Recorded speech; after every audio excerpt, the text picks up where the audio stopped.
40 দিন তীব্র সংঘাতের পর অবশেষে 2 সপ্তাহের যুদ্ধবিরতিতে রাজি হয়েছে যুক্তরাষ্ট্র ও ইরান। নাখোশ থাকলেও এতে সম্মতি জানিয়েছে ইসরায়েল। আর স্থায়ীভাবে যুদ্ধ অবসানের জন্য মধ্যপ্রাচ্য থেকে যুক্তরাষ্ট্রের সামরিক উপস্থিতি সম্পূর্ণ প্রত্যাহারের দাবি জানিয়েছে ইরান। ইরানে এ যেন নতুন একটি দিনের শুরু। নেই কোনো বিস্ফোরণের শব্দ কিংবা ক্ষেপণাস্ত্র ছুটে আসার আতঙ্ক।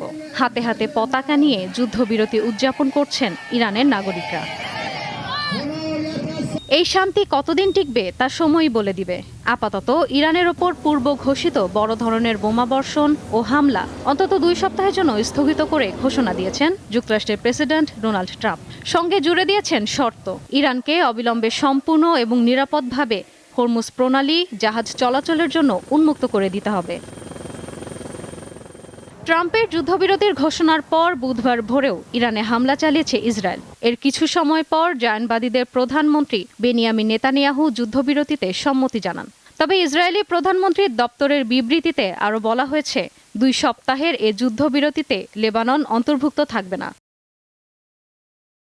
যুদ্ধ থামানোর এই উদ্যোগের পেছনে এবার কাজ করছে পাকিস্তান। মূলত 10 দফা প্রস্তাব নিয়ে এগিয়ে চলছে স্থায়ী সমাধানের আলোচনা। প্রস্তাবগুলোতে শুধু যুদ্ধ থামানো নয়, বরং ইরানের ওপর নিষেধাজ্ঞা প্রত্যাহার ও সম্পদ মুক্তি, মধ্যপ্রাচ্যে যুক্তরাষ্ট্রের সামরিক উপস্থিতি কমানো এবং হরমুজ প্রণালীতে একচ্ছত্র নিয়ন্ত্রণ সহ বড় কৌশলগত বিষয়গুলো অন্তর্ভুক্ত রয়েছে। এছাড়াও ইরানের পরমাণু বিষয়ক অধিকারকে স্বীকৃতি দেয়া, যুদ্ধের কারণে ক্ষয়ক্ষতির পূর্ণাঙ্গ ক্ষতিপূরণ প্রদান, ভবিষ্যতে আর হামলা না চালানোর আন্তর্জাতিক আইনি নিশ্চয়তা এবং ইরান ও তার মিত্রদের বিরুদ্ধে আগ্রাসন বন্ধের শর্ত রেখেছে তেহরান। এসব নিয়ে আগামী শনিবার ইসলামাবাদে সকল পক্ষের আলোচনায় বসার কথা রয়েছে। যুদ্ধবিরতির মাঝেই যুক্তরাষ্ট্র ও ইরান উভয় পক্ষই নিজেদের বিজয়ী দাবি করেছে। সংবাদ সংস্থা এএফপিকে দেয়া সাক্ষাৎকারে ট্রাম্প দাবি করেন যুক্তরাষ্ট্র পূর্ণাঙ্গ ও চূড়ান্ত বিজয় অর্জন করেছে। ইরান বলছে ঐতিহাসিক বিজয় হয়েছে তাদের।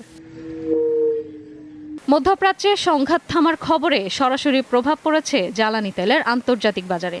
অন্তত 14% পর্যন্ত কমেছে অপরিশোধিত তেলের দাম। সেই সঙ্গে হরমুজ প্রণালী দিয়ে জাহাজ চলাচলের অনুমতি দিয়েছে ইরান। তবে 2 সপ্তাহের যুদ্ধবিরতি চলার সময় গুরুত্বপূর্ণ এ বাণিজ্য পথ দিয়ে চলাচলকারী জাহাজ থেকে ট্রানজিট ফি বা টোল নেয়ার পরিকল্পনা করেছে ইরান ও ওমান। ইরানের আধা সরকারি সংবাদ সংস্থা তাসনিম এ খবর জানিয়েছে। ইশরাত সুমা, দীপ্ত বার্তা কক্ষ।